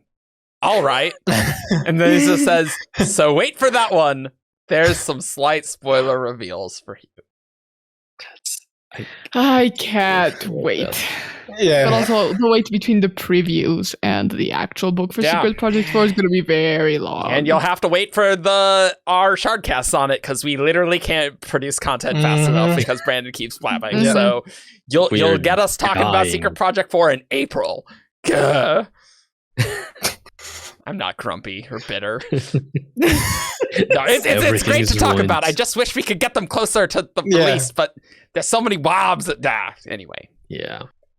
Moving along. Yes. Another question from Sapphire Bombay. Does the story, Tress and the Emerald Sea, take place in the cognitive realm? And Brandon says no, but an excellent question. Which I can see where they are coming from. It's like, it seems like it could be in the cognitive realm. It's really weird. It's so out there. Yeah. Yeah. I actually had the same idea. I was wondering if it's Shadesmar. Hey, Veronica, you don't get a raffle. Yes, miracle for once. Time to shift things around. How Cosmere relevant would you say this story is? And that question comes from Aid IRD. And Brandon says, depends on what you want. There are some characters that will show up that are relevant to the Cosmere. The Ethers are very relevant, but these are an offshoot of the Ethers. Know what's happening with Hoid is relevant and things like that. It is one of the less Cosmere relevant. The planet is backwater. It is not considered really important. The machinations of shards are not hugely relevant to this planet, which we talked about before. Yep. And this is a story about these people, and you will see cool things and learn more about the Cosmere, but the goal of this story is to tell a story about these people. I hope that you will still find it very cool and enjoy the Cosmere references and things, but it is not a keystone of the Cosmere. It is meant to be something that you can read completely indifferent to the Cosmere. So it's interesting because, well, everybody was losing their minds because of the all the Cosmere references we're already getting, and yet this is nowhere near as crazy as Secret Project 4 is going to be, for example. Yeah, but like you don't need to know about the Iriali to like enjoy the story, right? Or the of Aethers. course. Or the Aethers. I mean, the Aethers not even mentioned in the sample chapters, right? Like it's just like Presumably, at stuff. some point they will be, and Yeah. they will be explained. But as with many other things in Brandon's writing, they will be explained within the context of this world. And so, like, knowing that they were originally from like a 20-year-old novel that he wrote, it is obviously like blowing our minds because it's like, oh my god, this is finally making its way into the Cosmere. It's not necessary. But if you're just walking into the Cosmere, that doesn't have the same weight for you. Yeah, and that's totally fine. This next one is from the Gator Girl 00, our very own Grace, with a fantastic question. Hoid has a line, a jawline so straight it makes other men question if they are, when describing a character. Is that simply Hoid getting into character and being comfortable acknowledging another man's attractiveness? Or is it an indicator that his sexuality might not be entirely straight? And Brandon says that he considered it to be more of the first, and a really good line that Hoid liked. And he says, but you may read into it how you desire. I don't get to decide, right? I will write the stories, and then you guys get to decide how you feel that they will just go with that. I did not intend more than kind of some subtle jibes, a good quote, and Hoid kind of indicating some things about society, perhaps.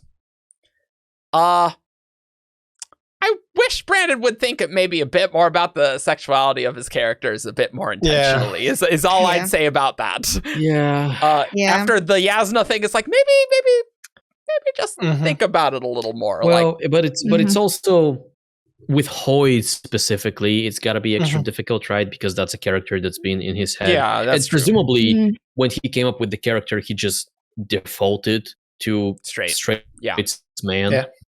So I would hope moving forward, he's a little more cognizant of these decisions. I still love the line, and he definitely has some bi energy. Like, that would be easy for Brandon to switch him to be bi. Of all the characters in the Cosmere, like, Hoid is the obvious choice. I feel like if you had to we make need some more bi dudes. We need more bisexual dudes. It's true. Just in stories in general, I think. Yeah. For what it's worth, I 100% headcanon him as bisexual, but then again, I headcanon all characters like that. So. Everyone in the mixing pot. You get to be bi. You get to be bi. Look, if everyone is bisexual, then you can ship everyone with everyone, so everyone wins. Yeah. Maybe even the Midnight Mother.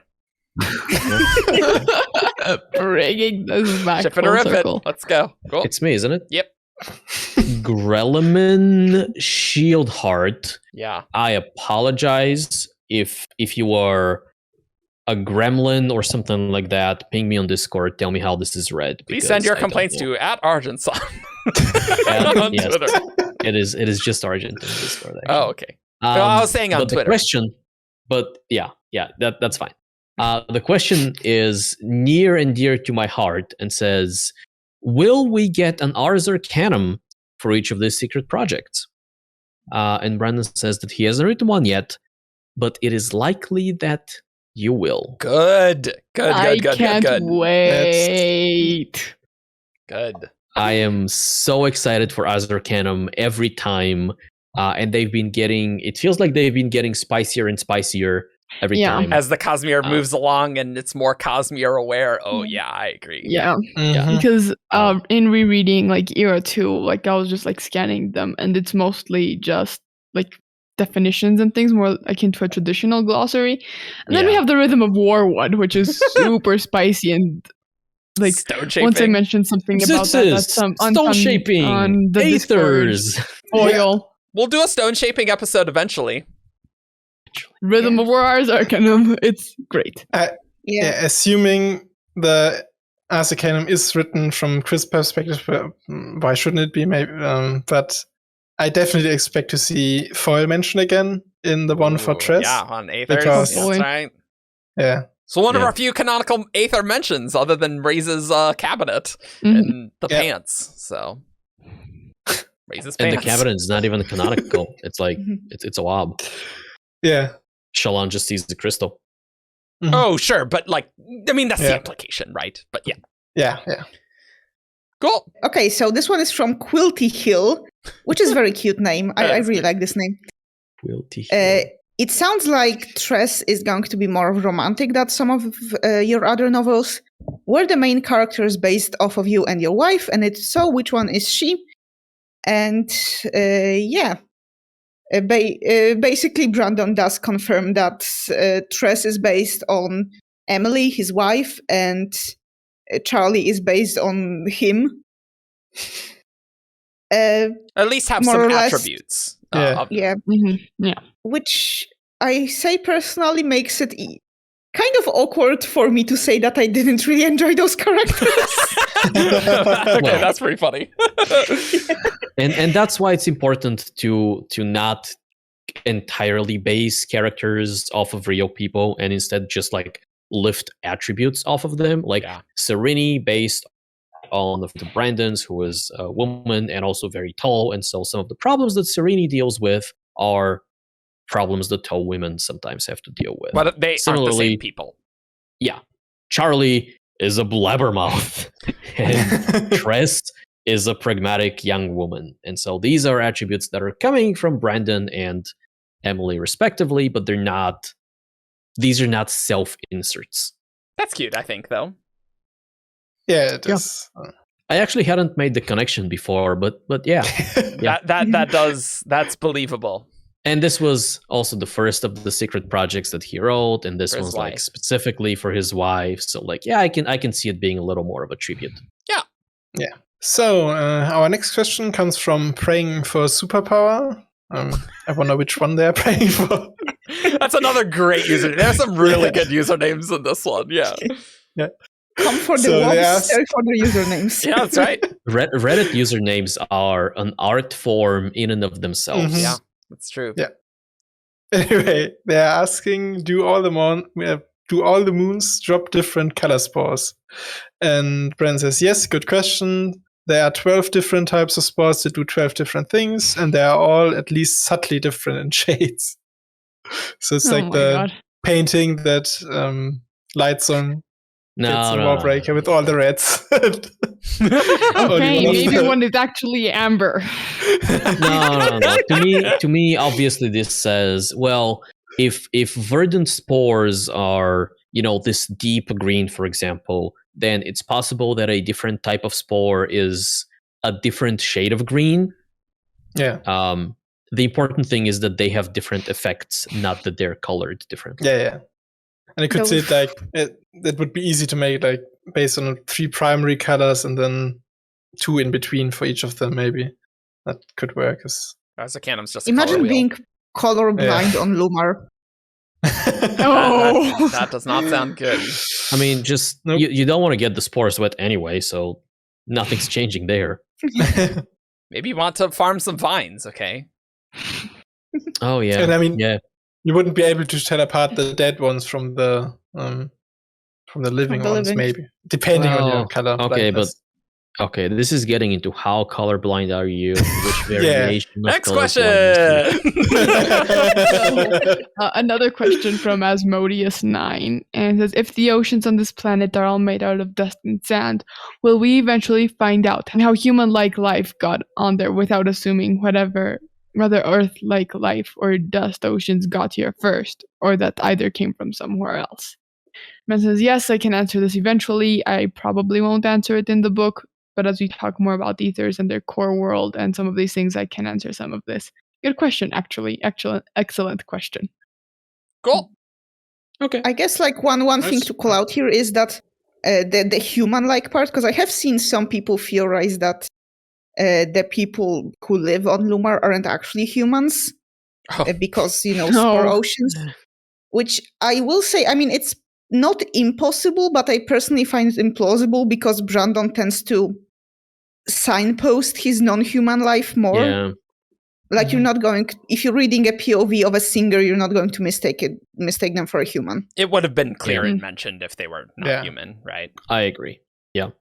And also this just doesn't feel like from purely a meta perspective, this doesn't feel like a word. Like it seems to me like Brandon wanted to tell a cute story about a boy and a girl on a weird planet, not a weird boy and a weird girl on a weird planet, right? You gotta have some familiar and then some unusual. Mm-hmm, exactly. Yeah. Cool. And then our last one, Brandon's talking about a bit of the swag that's going to be in the swag box. And he's seen crappy swag, and so he doesn't want cheap, crappy swag. He wants some cool stuff. And so it's going to be a writing notebook, probably with the Cosmere symbol or something like that on it. But it will have, interspersed through it, lines and ideas from my writing notebook of ideas I haven't written, including some that's inspired these stories and things like that. So you'll be able to look through and get a writing prompt directly from me, from my actual writing notebook of all the ideas I haven't written stories on. It should be a high quality notebook with our symbol on it, so you have a nice Cosmere notebook. But it has that little extra something that means we went the extra mile. We built something for you. I use that to explain this is the sort of thing I want to see us doing. That sounds pretty cool. I want that notebook.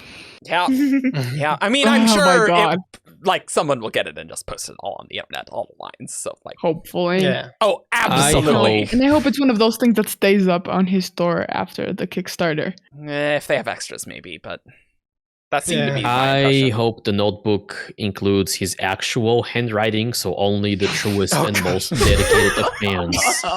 Look, why don't we get one of the swag boxes to just be the Hoboken audio, just to really have the true fans have some fun trying to figure out what the hell he's saying. Oh, Hoboken. Oh boy.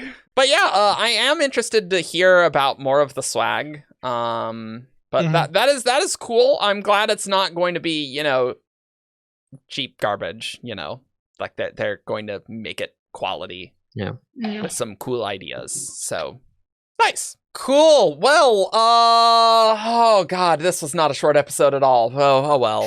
But we talked about Aethers for like 50 minutes and things. So there it was you go. Definitely the Aether episode. Yeah. So we're gonna go to his Cosmere character in a second, but what we're gonna do, I suspect, we'll see, but that the Secret Project 2 stream will not be as Cosmere spicy as well, it isn't Cosmere. Exactly. So I'm banking on that here, so we don't have to do 2 weeks in a row of like, oh, here's our Secret Project 2 reactions, and here's the separate WoBs that we need to spend 2 hours talking about. I do expect Secret Project 3 and 4 will be similarly spicy, if not more spicy than this, perhaps. So especially 4. Yep. So these episodes will be coming out across the next 2 months. I imagine as soon as Secret Project 4 comes out, you'll be like, what does Shardcast think of Secret Project 4?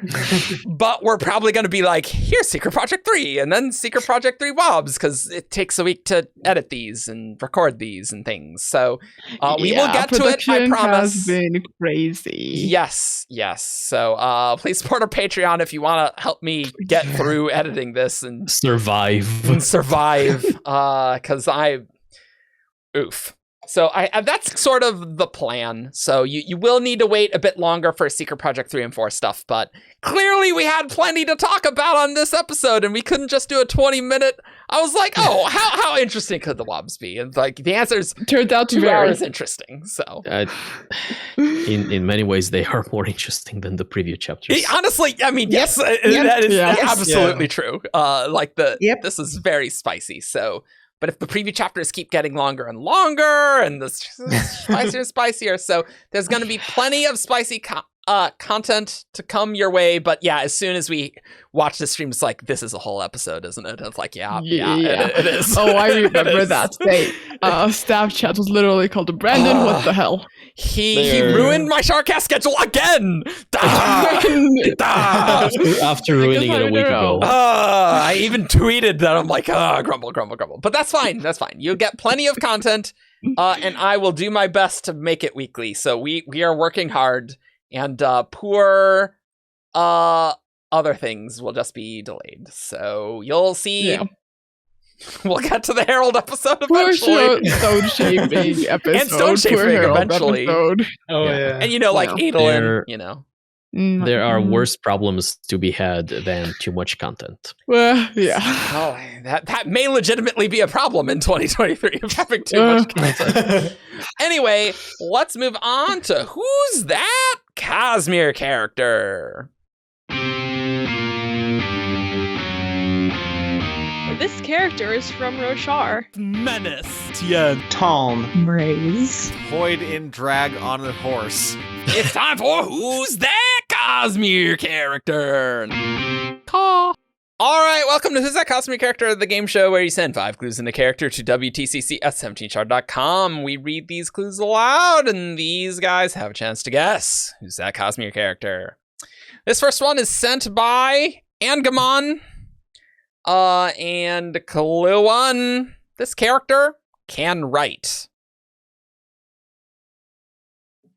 Navani. Jochi. Nope.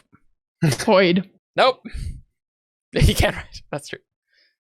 Delinar. It's not Dalinar. Let's get it out of the way. Okay. Clue 2. This character is involved with a coup attempt. Blue Fingers? Danlan? Not Blue Fingers. Who's that, Ella? Danlan? It's not the Danlan. one that was like...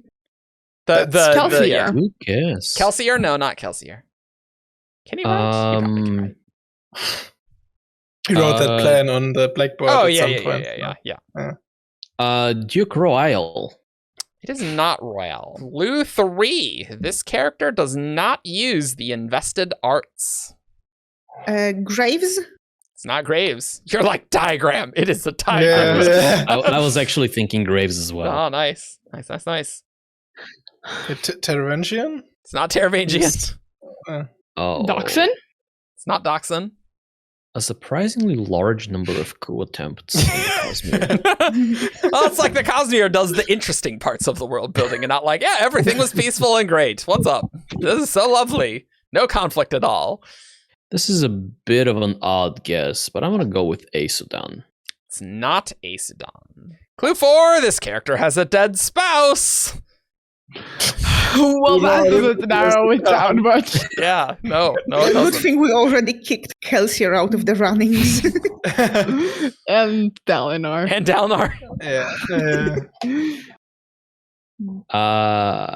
I'm going to bet on a technicality and go with Serini. It's not Serini. I like the way you think. That's a good technicality. Yeah. Good a guess. Sazed? It's not Sazed. Oh, they were never married, so yeah. No. They were. What married does it mean to be married? realm. To Pathians? Yeah, Proto-Pathians, yeah. If he can talk to Vin and Ellen, he can talk to Tindwell. Well, for a bit. Well, Enough for a proposal. God, I was going to guess Denv, but that was his sister, not his wife. Yeah. I mean, So not mutually exclusive. No, and he No, uses we're the not invested gonna allow- arts anyway. Yeah, so that means Vasher's out of the running too. Don't say my Vasher Shashara Dent ship. Well, I mean, It can't be Shashara. One of the things is does not use the invested arts. Yeah, that's Yeah. But she doesn't anymore. Okay, yeah, sure. Okay. Oh, involved in a coup. Our breaths and invested arts. Oh god. If you are the person who awakened Nightblood, Evgeni, you used an invested art, you. Come on, man. Dedalin? It's not Dedalin. Ah, good King old Idris. King Idris. Bringing Okay, it so back. I'm gonna Yeah, so I wrote the Dedalin Well, article on the You Clocker. did. Well, I completed it. I'm so. gonna guess that what is he called? Dilaf. Deloff, it's not Deloff, but I like that. That's Oh, good. That's He very is much an uses invested arts, invested though. arts. He does use Yeah. Oh invested right, arts. yes. Well, clue Mhm. 5. This character has golden hair. Well, now it has to be an area. I'm not even gonna think through my guess and go with Evie. It's not Evie. golden hair. The How is ceased it not spouse Sereni? and golden hair. Maybe She I'll doesn't- need to give you a um, bonus clue after this. Let's see. Can you go with the clues again? I can do that, I guess. Clue 1, this character can write. Clue 2, this character is involved with a coup attempt. Clue 3, this character does not use the invested arts. Clue 4, this character has a dead spouse. Clue 5, this character has golden hair. Was Siri? Evie's brother ever married? Okay, I my don't question, think Siri? so. Is it Siri? It's not Siri. Damn it. I'll figure, dead husband on a technicality. Mm. And are the royal locks maybe even an invested art? Who knows? I would not say that's an invested I art. would yeah, probably not. no, not It at all. could be but- Arcana, though. Yeah. Oh my Golden god. hair. Watch it be like Tress and this was sent in by a boat or something. Yeah, no. No. Her Her hair is the color of sunlight. No.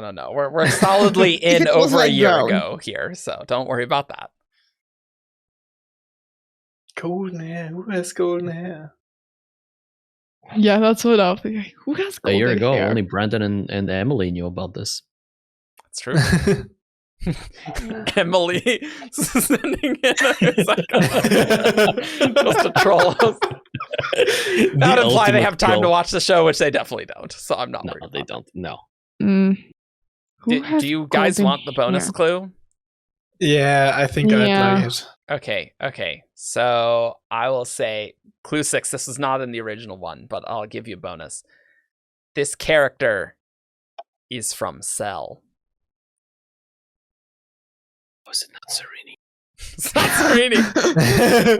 Oh my god, Cheyenne? what's his name? Cheyenne? No, it's not Cheyenne. No. Eventeo? It's not Eventeo. So it's just me left. Yeah, that's Oh, God. right. It's all up to Outrageous you. characters. Okay. It's all up to you. Golden hair. Dead spouse. Yes. No invested arts. Can write. Can write. And the coup. Yes. I have no clue whatsoever. Oh. Well, actually, you have 6, but hey.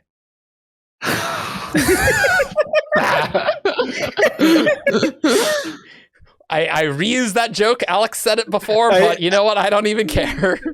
I have to It show still my gets inner Ian, mileage. but It does. yeah, no, I give up. I can't come up with any. It is That's Emperor terrifying. Ashravan! Oh!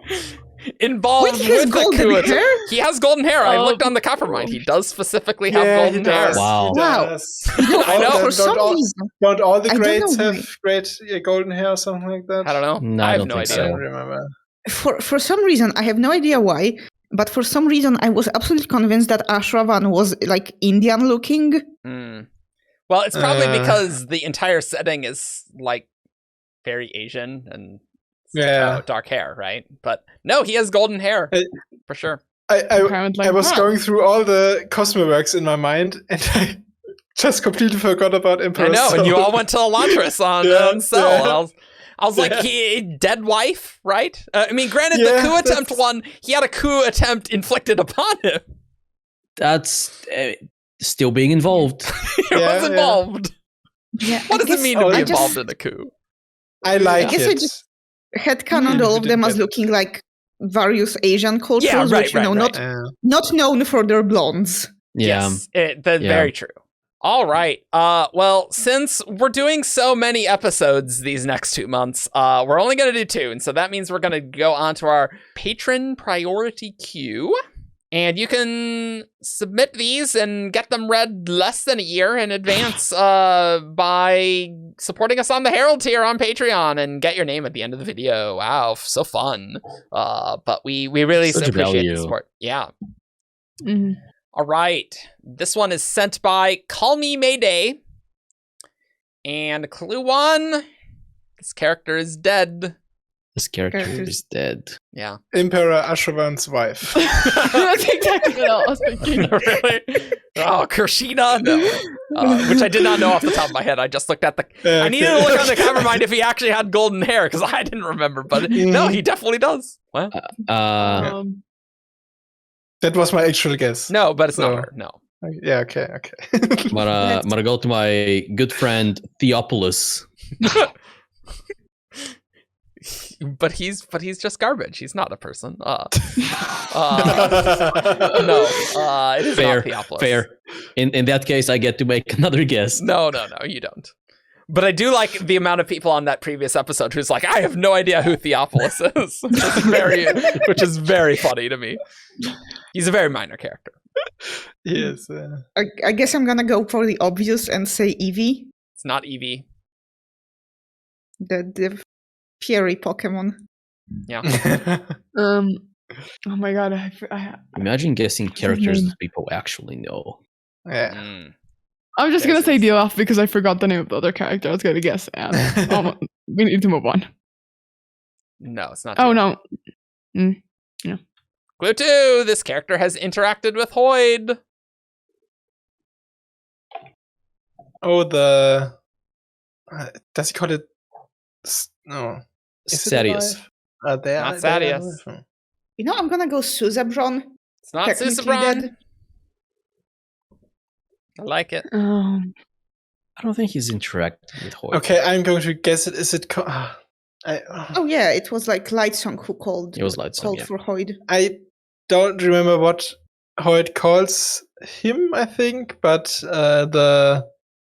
the corpse or like body he uses Oh. in Secret History Drifter. as a Not bo- Drifter. No, hold up. No, that's him. So Stinky? Not Stinky. something like that. Stumpy, Stimpy, something like that. The corpse vault. I yeah. will say, Marvin, that you are correct. It is Spanky. Nice. Nice. and Awesome. and the clues do narrow it down. Clue 3, this character is missing a limb.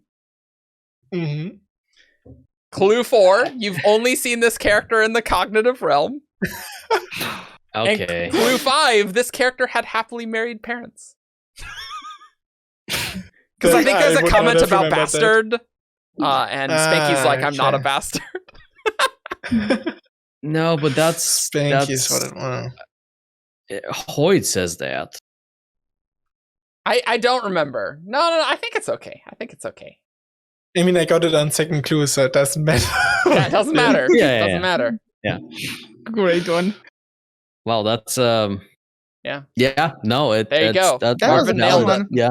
Nailed it. Yeah, when you read interacted with Hoyd, like I went straight to whatever is not a normal person, I guess.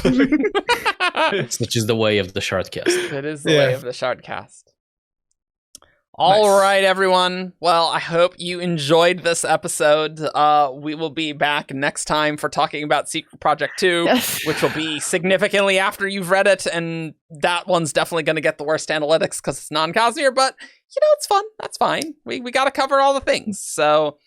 It's a roller coaster. You got to go down before we go up. That's right. And you'll see after that Secret Project 3 and presumably a separate WoB episode, and then Secret Project 4 and presumably a WoB episode. So we got a lot to do. But hope you enjoyed. We do. You can find us on 17shard.com for all your news, discussion, theories, and fun that you could ever want. There's forums for both the secret projects and the non-Cosmere secret project. And you can join us on Discord, where we have a Cosmere secret project channel, and you go to non-Cosmere for the non-Cosmere one, but that's fine.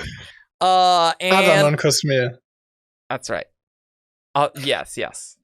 Those are the same thing, Marvin. Yeah. And you can find us on Facebook, Twitter, SoundCloud, YouTube, and you can leave us a review on iTunes. And if you like our stuff, you can support us on Patreon. And we will see you all next time.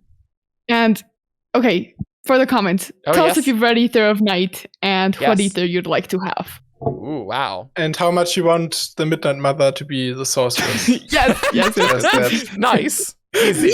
Nailed it. Yeah, tell us your if you haven't read Aether of Night, tell us your favorite Hoyt ship. Yeah. Is it Spanky? What other ships? Wandersail? Is that one of Hoyd's ships? You can also now follow us on Instagram. Oh yes, that's true. That's yeah. true. Yeah. You can. That's all. it. Okay, Bye. bye. Bye. Bye. What an ending. Caw.